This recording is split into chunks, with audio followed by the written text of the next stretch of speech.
So ngayong araw guys is legs yung iti-train natin. So ayan, kakatapos lang natin nag-workout niyan.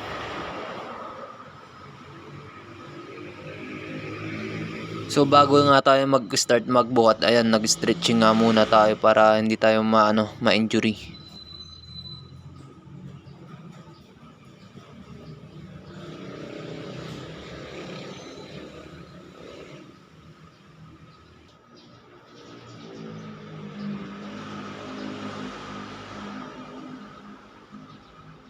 At pagkatapos natin nag-stretching, ayan, kumuha naman na tayo ng dumbbells. So ito yung inuna natin, goblet squats. So ayan, ang focus niyan guys is yung sa inner thigh natin.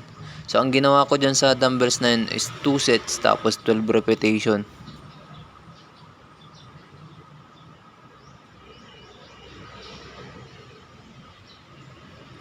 At pagkatapos natin nagawa yung 2 sets, ayan, kumuha ulit tayo ng dumbbells. Pero ito is medyo mabigat na to. So ang ginawa din natin dito is 3 sets tapos 12 repetition.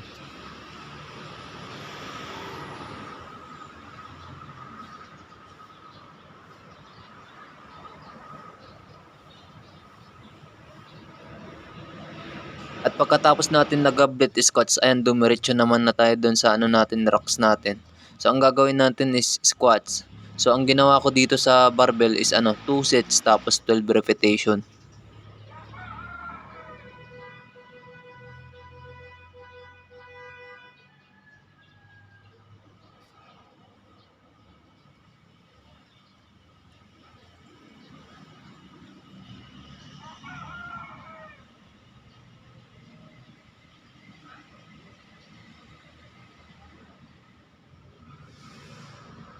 At pagkatapos natin nagawa yung 2 sets tapos 12 repetition, ayan, tinanggal naman natin yung isang plates tapos magdadagdag ulit tayo.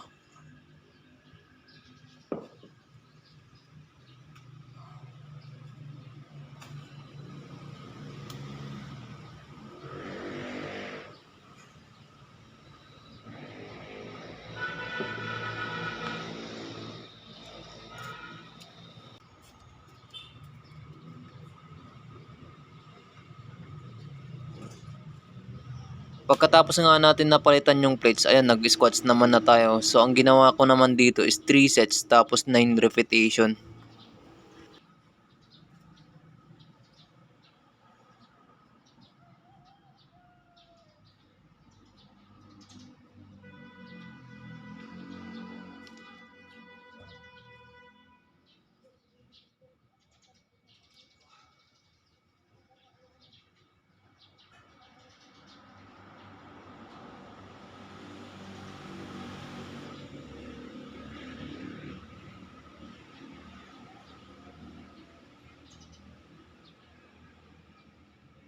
At pagkatapos natin nag-squats, ito naman na yung sinunod ko, nag-RDL tayo. So ang ginawa ko dito sa RDL guys is 4 sets tapos 12 repetition. At yung pagka-execute ko pala dito guys is ang focus niyan is sa yung glutes natin. More on focus niya is yung glutes, pero natatamaan pa rin din yung hamstring natin dyan.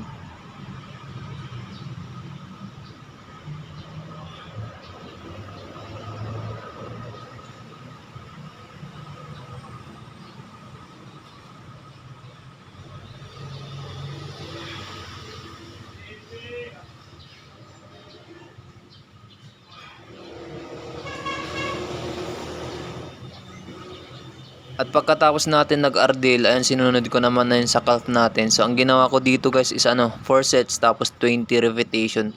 Pero pagkatapos ko nga nagawa yung 20 repetition dito is may ginawa tayo na ginawa nating super set.